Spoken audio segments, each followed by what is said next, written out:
Hello friends, welcome back to my YouTube channel HR study centre. I hope कि आपकी पढ़ाई अच्छी चल रही होगी और कल का जो पेपर है हिंदी का अच्छा गया होगा। ठीक है, तो आज की वीडियो में हम आपके लिए लाए हैं कक्षा 12 वालों के लिए केमिस्ट्री में पूरे बुक के महत्वपूर्ण दीर्घ उत्तरीय प्रश्न यानी कि लॉन्ग क्वेश्चन आपके लिए लाए हैं। केमिस्ट्री में अगर कुछ नहीं पढ़ा है तो इन चीज़ों को पढ़ के अच्छे नंबर ला सकते हो। इस वीडियो से आपको 30 या 40 नंबर 100% मिल जाएंगे। अगर आपने इस वीडियो को पूरा देखा तो 30 या 40 नंबर मिल जाएंगे। तो आपको मैं सलाह दूंगा कि इस वीडियो को आप पूरा देखें, जो भी बातें मैं बताऊं उनको नोट कर लीजिए और इन क्वेश्चन को तैयार कर लीजिए।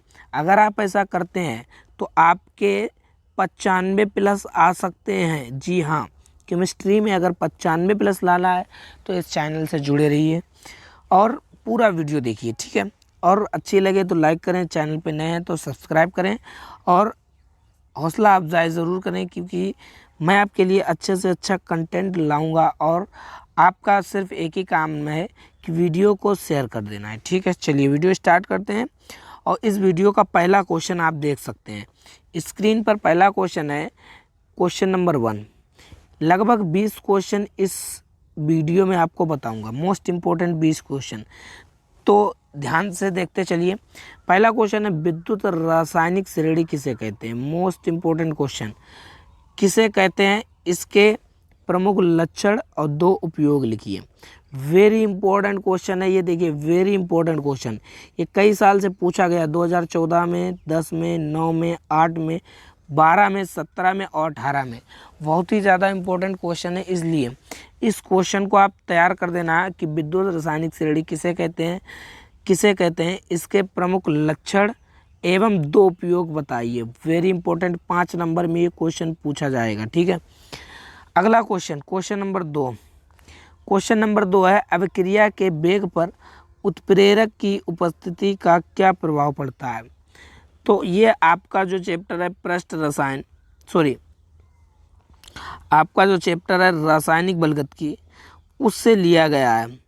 रासायनिक बलगतिकी में आपको ये चैप्टर, ये क्वेश्चन मिलेगा। आपने पढ़ा होगा कि अभिक्रिया का वेग किसे कहते हैं। तो अभिक्रिया के अभिकारक एवं उत्पाद की सांद्रता में होने वाले परिवर्तन को इकाई समय में, तो उसे अभिक्रिया का वेग कहते हैं। और उसमें क्या है, पूछा है कि अभिक्रिया के वेग पर उत्प्रेरक की उपस्थिति का प्रभाव बताइए। तो वेरी इंपॉर्टेंट क्वेश्चन है, आने के बहुत ही चांस हैं इसके। ठीक है, तो इसलिए इसे तैयार कर लेना। क्वेश्चन नंबर 3 वेरी इंपॉर्टेंट, बहुत ही ज़्यादा इंपॉर्टेंट है कि निम्नलिखित पर टिप्पणी लिखिए। ये कुछ टिप्पणियां हैं जिन्हें आपको तैयार कर लेना है। बहुत ही इंपॉर्टेंट टिप्पणियां हैं। ठीक है, इनको आपको तैयार करके ही जाना है, क्योंकि वेरी इंपॉर्टेंट ये टिप्पणियां हैं। ठीक, पहली टिप्पणी है स्वर्ण संख्या किसे कहते हैं। ये वेरी इंपॉर्टेंट है, देखिए कई साल से पूछा गया लगातार। फिर हार्डी सुलझे नियम, very important, very important Hardy Schulze नियम 2019, 18, 20, 17, 12, 10 में पूछा गया है। ठीक है, फिर पेप्टीकरण किसे कहते हैं, पेप्टीकरण भी इम्पोर्टेंट है बहुत ज़्यादा। फिर विद्युत कण संचलन किसे कहते हैं, विद्युत कण संचलन और टिंडल प्रभाव। इसमें एक आप चाहें और भी जोड़ सकते हैं, ब्राउनी गति, ये भी बहुत इम्पोर्टेंट है। ब्राउनी गति क्या है, वेरी इंपॉर्टेंट। ठीक है, तो ब्राउनी गति को भी ध्यान रखना, वेरी इंपॉर्टेंट है।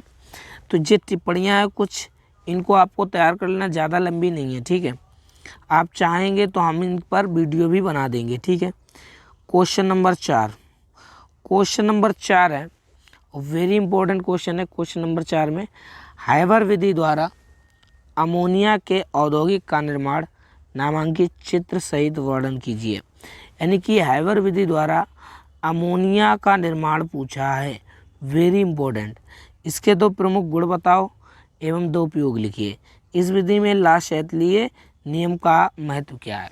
तो ये वेरी इंपॉर्टेंट क्वेश्चन है, कई साल से लगातार आ रहा है और 2023 में 100% ये क्वेश्चन आएगा, ध्यान रखना 100% ये 2023 में क्वेश्चन आएगा, इसलिए इसको तैयार कर लीजिए हैबर विधि द्वारा अमोनिया का निर्माण। ठीक है, अगला क्वेश्चन देखते हैं। Question number 5। क्वेश्चन नंबर 5 है ओस्टवाल्ड विधि द्वारा नाइट्रिक अम्ल यानी कि HNO3 नाइट्रिक अम्ल के औद्योगिक का निर्माण सचित्र वर्णन कीजिए। संबंधित अपक्रियाओं का समीकरण भी लिखिए। तनु नाइट्रिक अम्ल 20% की लेड पर अपक्रिया लिखिए। तो वेरी इंपॉर्टेंट है HNO3 का निर्माण। ठीक है, इसे तैयार कर लेना बहुत ही इंपॉर्टेंट है। देखिए आपके जो पेपर है कम से कम जो है प्रयोगशाला विधि ध्यान रखना। आपका जो यूपी बोर्ड का जो पेपर बन के आता है उसमें जो है प्रयोगशाला विधि बहुत ही इंपॉर्टेंट होती है। कम से कम 20 या 25 नंबर की तो यही आ जाती हैं। तो इनको अगर आप तैयार कर लेते हैं तो 20-25 नंबर तो यहाँ से आ जाएंगे और 30 नंबर आपके प्रैक्टिकल हो जाएंगे, यानी कि 55 नंबर लगभग आपकी केमिस्ट्री में आ जाएंगे अगर आप कुछ नहीं पढ़े हैं तो। ठीक है, इसलिए तो इनको तैयार जरूर कर लेना। अगला क्वेश्चन नंबर 6 है डीकन विधि द्वारा क्लोरीन। तो क्लोरीन बनाने की विधि आपको आना चाहिए। डीकन विधि द्वारा क्लोरीन के औद्योगिक निर्माण का सचित्र वर्णन कीजिए। ठीक है, इसकी अमोनिया के साथ क्रिया कराइए। क्लोरीन की अमोनिया के साथ क्रिया और आवश्यक समीकरण भी लिखिए। वेरी इंपॉर्टेंट है। ठीक है, कई सालों से पूछा गया, तो इसको आप तैयार कर लेना। ये जितने भी प्रयोगशाला विधि हैं इन्हें तो आप 100% तैयार करते जाइए। फिर है लेंथेनाइड अंकुचन क्या है, वेरी इंपॉर्टेंट। लेंथेनाइड अंकुचन के परिणाम क्या है, उदाहरण सहित लिखिए। ये भी क्वेश्चन बहुत ही है, 2023 में इसके आने के चांस है। ठीक है, तो लेंथेनाइड अंकुचन पढ़ लेना है। अगला क्लोरोबेंजीन बनाने की विधि यानी कि C6H5Cl क्लोरोबेंजीन बनाने की विधि का वर्णन ज्ञात कीजिए। इसके भौतिक एवं रासायनिक गुणों को लिखिए और इसके उपयोग भी लिखिए। वेरी इंपॉर्टेंट है क्लोरोबेंजीन बनाने की विधि। अगला डाईएथिल ईथर बनाने की प्रयोगशाला विधि का चित्र सहित वर्णन कीजिए। डाईएथिल ईथर संबंधित अपक्रियाओं के रासायनिक समीकरण भी दीजिए और इसकी अंधेरे में क्लोरीन के साथ अपक्रिया भी लिखिए। तो वेरी इंपॉर्टेंट है डाईएथिल ईथर, इसको तैयार कर लेना है डाईएथिल ईथर। ठीक है, अगला देखते हैं। अगला है शुद्ध एसीटोन बनाने की प्रयोगशाला विधि का नामांकित चित्र सहित वर्णन कीजिए। इसके प्रमुख गुण लिखिए। ठीक है, तो ये प्रयोगशाला विधि है इम्पोर्टेंट मैं आपके लिए लाया हूँ, इनको तैयार कर लेना है। अगर इस वीडियो को आपने तैयार किया तो 40 नंबर की तो मैं गारंटी ले रहा हूँ। 100% 40 नंबर इस वीडियो से आपके पक्के हो जाएंगे। और 40 नंबर दोस्तों बहुत ही ज़्यादा होते हैं, कम नहीं होते हैं। ठीक है, रिजल्ट बनाने के लिए एक नंबर बहुत ही ज़्यादा इम्पोर्टेंट होता है। अगला क्वेश्चन नंबर 11 प्रयोगशाला में फॉर्मेल्डिहाइड बनाने की विधि। ठीक, प्रयोगशाला में फॉर्मेल्डिहाइड बनाने की सचित्र वर्णन, इसकी सांद्र NaOH घोल तथा अमोनिया के साथ होने वाली क्रियाओं का समीकरण सहित समझाइए। तो ये देखिए 2011, 12, 16, 17, 18, 20 ये बहुत इंपॉर्टेंट है फॉर्मेल्डिहाइड। ये 2022 में भी पूछी गई थी। ठीक है, 2022 में भी पूछी जा चुकी है। फॉर्मेल्डिहाइड इंपॉर्टेंट है। अगला एथिलेमिन बनाने की रासायनिक समीकरण लिखिए। एथिलेमिन बनाने की रासायनिक समीकरण लिखिए तथा इसके साथ रासायनिक अभिक्रियाओं के समीकरण भी लिखिए और इनके साथ अभिक्रिया भी कराइए। क्लोरोफॉर्म तथा एल्कीय KOH और नाइट्रस अम्ल। वेरी इंपॉर्टेंट क्वेश्चन है। ठीक है, 23 में आपको मिलेगा, जरूर मिलेगा ये 23। ठीक है, अगला उस रासायनिक समीकरण का उल्लेख कीजिए जिनसे यह ज्ञात होता है कि ग्लूकोज में 5 हाइड्रोक्साइल समूह उपस्थित होते हैं। वेरी इंपॉर्टेंट क्वेश्चन है। बोला है कि उस रासायनिक समीकरण का उल्लेख कीजिए जिनसे यह ज्ञात होता है कि ग्लूकोज में 5 हाइड्रोक्साइल समूह होते हैं। वेरी इंपॉर्टेंट क्वेश्चन है। ठीक है, इसको तैयार करके जाना है आपको। क्वेश्चन नंबर 14 है प्रोटीन का द्वितीयक संरचना। प्रोटीन की द्वितीयक संरचना से आप क्या समझते हैं?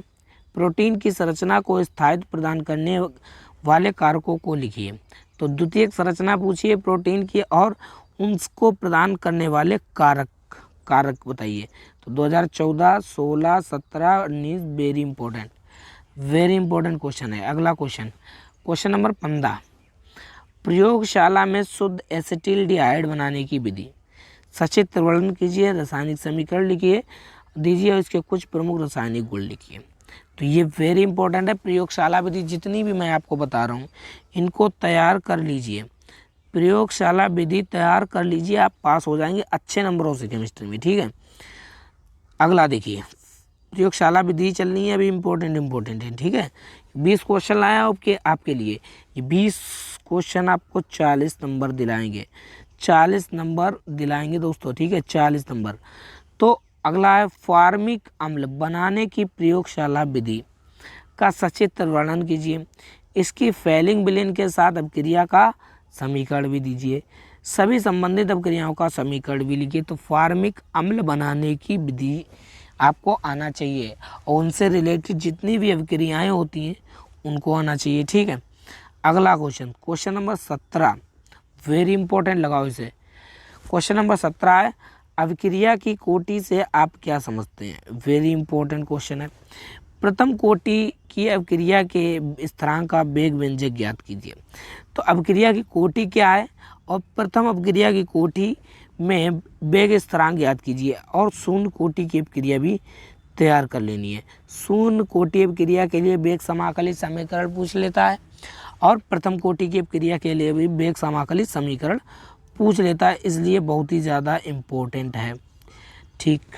क्वेश्चन नंबर 18, ओजोन बनाने की प्रयोगशाला विधि, प्रयुक्त उपकरण का नामांकित चित्र, ओजोन बनाने की प्रयोगशाला विधि, रेखा चित्र दीजिए तथा इसके 2 अक्षीकार गुण लिखिए, समीकरण भी लिखिए। वेरी इंपॉर्टेंट, ठीक है, वेरी इंपॉर्टेंट दोस्तों क्वेश्चन ये, ओजोन बनाने की विधि, ओजोन O3, ठीक है।